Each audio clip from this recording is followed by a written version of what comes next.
Hello student, welcome to my channel. आज हम पढ़ने वाले हैं lesson 6 fundamental guides. NIOS class +2 है पॉलिटिकल साइंस का इम्पॉर्टेंट क्वेश्चन फॉर एग्ज़ाम।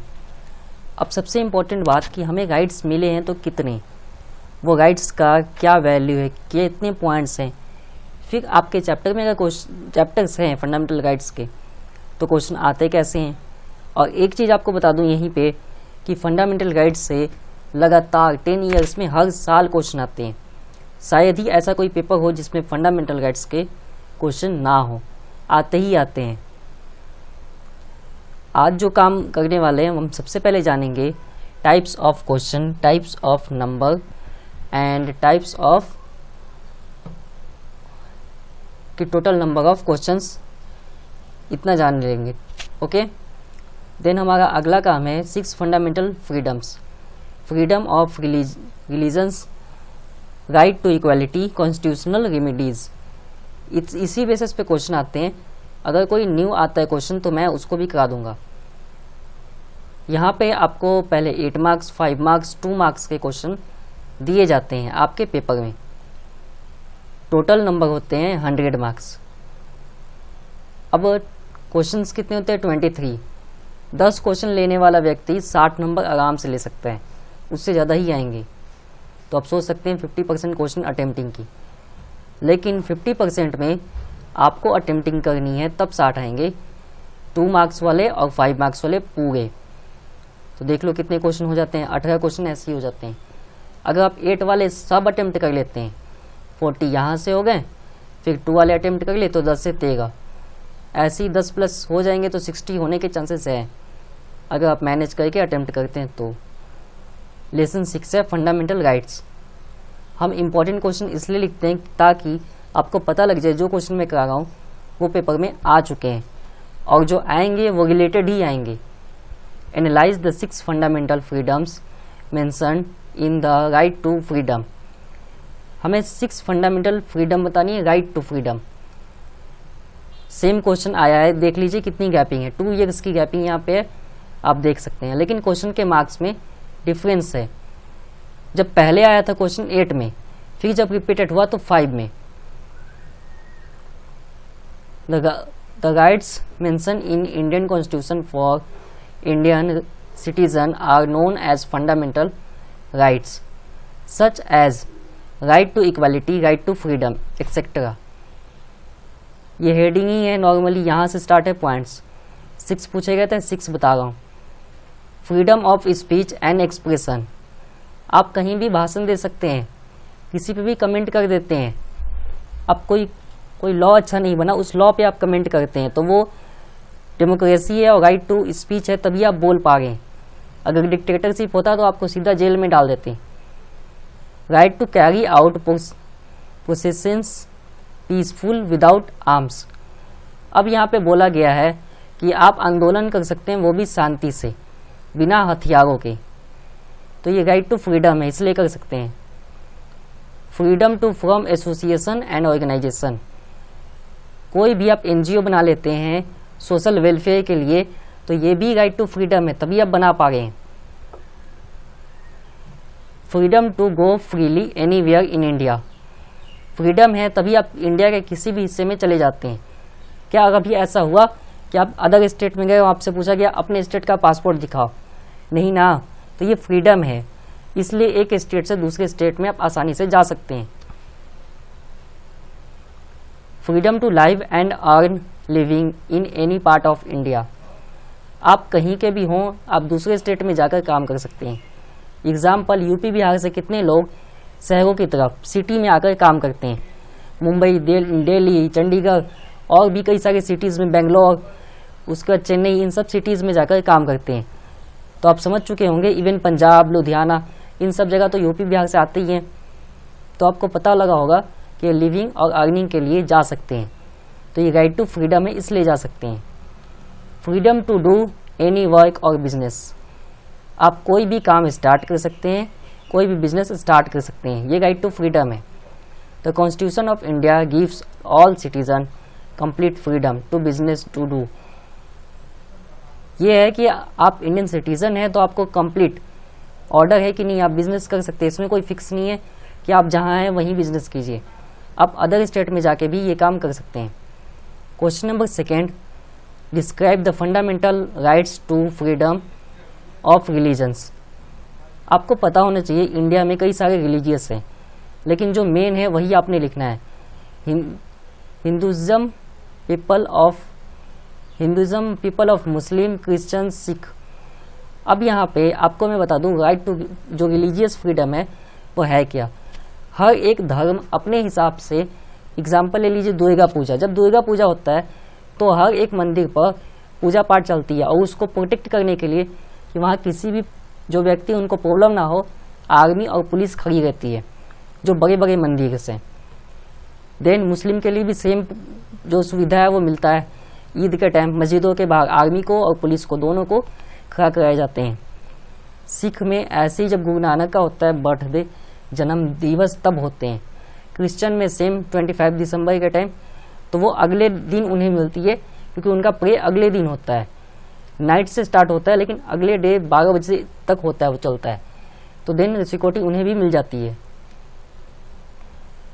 तो ये मल्टी रिलीजियस कंट्री है, इसमें कई सारे रिलीजियस है, तो इससे हर रिलीजियस को अपने अपने जो पर्सपेक्टिव है उन्हें वर्क करने की परमिट है, यानी अपने अपने धर्म को अपनाने की, अपनी अपनी पूजा करने की परमिट है।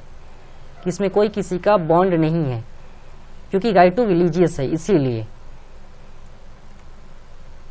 अब यहाँ पे एक सबसे इम्पोर्टेंट पॉइंट, जो रिलीजियस कमेटी होती है, जैसे मस्जिद की कमेटी, मंदिर की कमेटी, उस कमेटी में कोई ना कोई हेड मेंबर होता है। वो मेंबर अगर मस्जिद या मंदिर के नाम पे कुछ भी प्रॉपर्टी जो ले रहा है तो उस प्रॉपर्टी को बाय तो उसने कर ली है, लेकिन उसको यही शो होता है कि हम जो रिलीजियस के अकॉर्डिंग ले गए तो उस पर कोई भी चार्जेस नहीं लगते हैं, काफ़ी कुछ उस पर छूट है, और वो लेके भी कोई नहीं जा सकता मंदिर या मस्जिद की प्रॉपर्टी को। तो ये भी यहाँ पे दिया कि कोई मूव नहीं कर सकता उसे। लास्ट लाइन देख लीजिएगा, explain any 4 types of equality that have been include in right to equality. इसमें कंफ्यूज होने की जरूरत नहीं है, आपको सीधा पूछा गया है राइट टू इक्वालिटी बताइए। ये क्वेश्चन 3 बार आया है।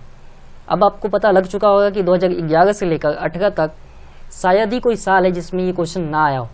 इस चैप्टर से एक क्वेश्चन कंफर्म होएगा, या 5 मार्क्स का या 8 मार्क्स का।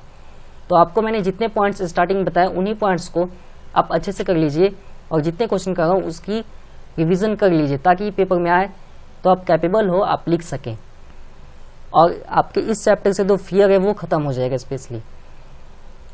तो टाइमिंग देख लीजिए 16, 13, 11, 3 बार ये क्वेश्चन आया हुआ है।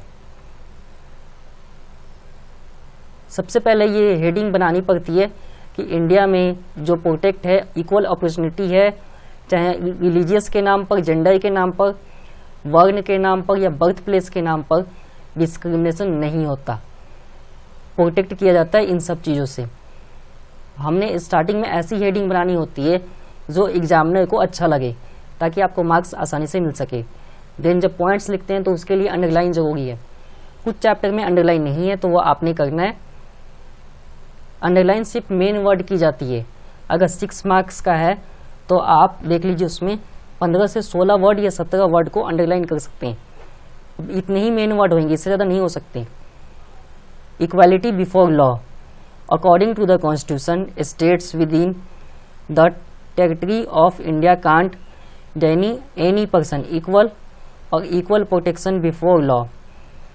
यहाँ पे बोला गया है कि इंडिया में जो थे वो लॉ से पहले प्रोटेक्शन नहीं था, लॉ के बाद हमने प्रोटेक्शन दिए हैं किसे, रिलीजियस, कास्ट, जेंडर, तीनों को, कि इन तीनों के बेसिस पर अनइक्वालिटी नहीं होता, इक्वालिटी होता है। There is no discrimination on the basis of religion, caste, clan, gender, place of birth. इनके बेसिस पर कोई भी डिस्क्रिमिनेशन नहीं होता, ना ही रिलीजन के, ना ही कास्ट, ना ही जेंडर, ना ही बर्थ प्लेस। अब समझाता हूँ कैसे।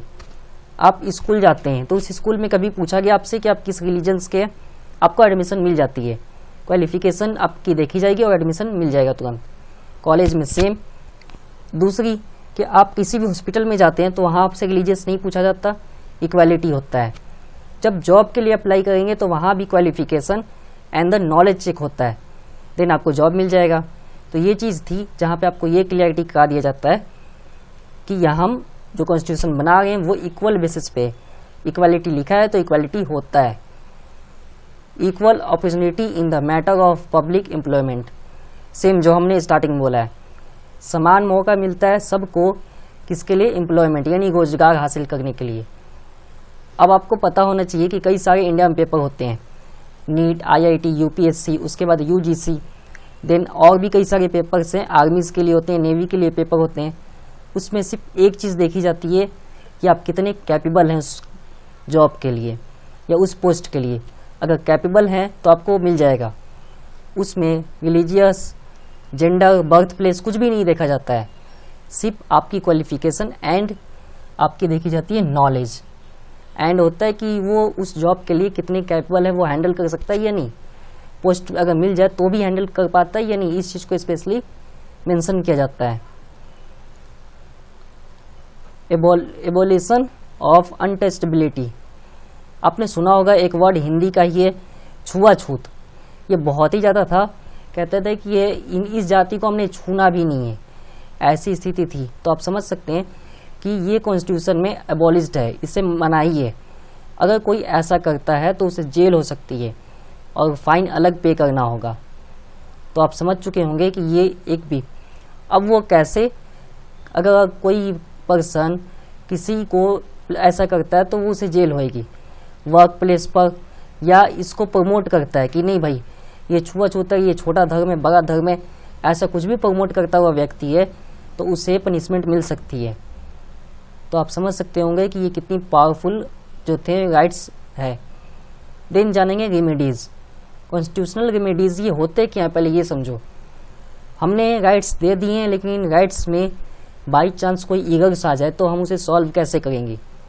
आप मोबाइल चलाते हैं, कंप्यूटर चलाते हैं, उसमें भी कई बार इरर्स आते हैं ऐप्स में। तो उसके दो ऑप्शन है, या तो उसका अल्टरनेट हम ले लेते हैं या उस ऐप को एक चांस देते हैं अपडेट कर कर।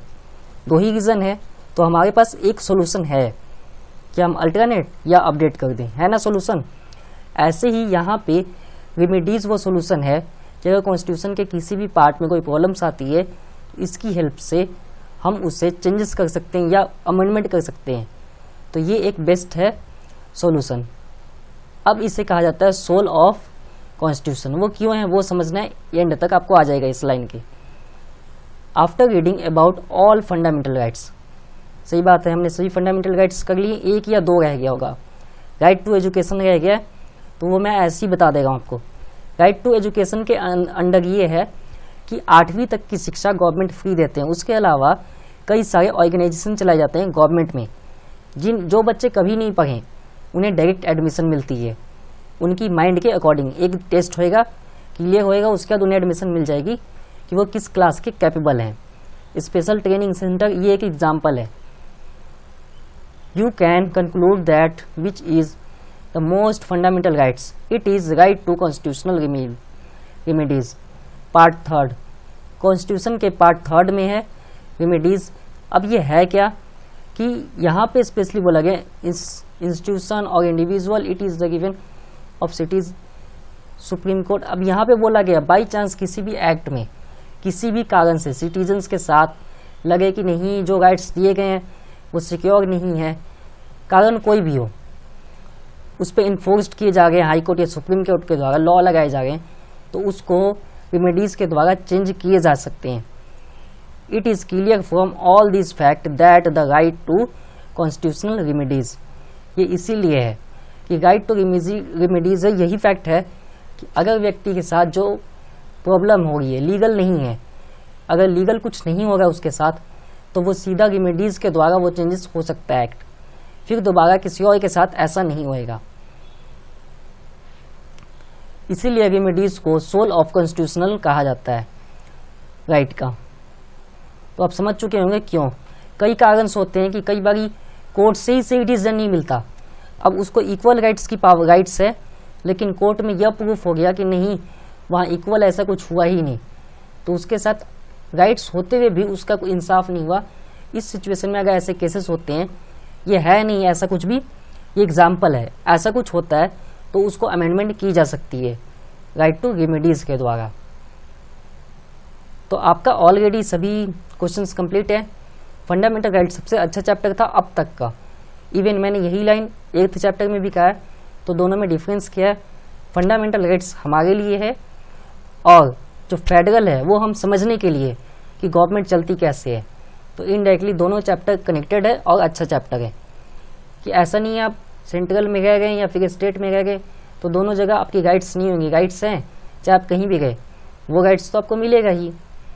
उम्मीद है समझ तो आ ही गया होगा, लिखने का पैटर्न पता लगा, पॉइंट्स पता लगे, काफ़ी वर्ड आपको क्लियरिटी हो चुकी है अब तक। तो अगर चैनल पर नए हैं, ये पहला वीडियो आप देख रहे हैं तो सब्सक्राइब कीजिए, बाकी वीडियो देखिए ताकि आपकी क्लियरिटी हो सके। तो वीडियो अगर पसंद आए तो लाइक कीजिए, शेयर कीजिए, कमेंट कीजिए। अगले वीडियो में मिलेंगे। धन्यवाद।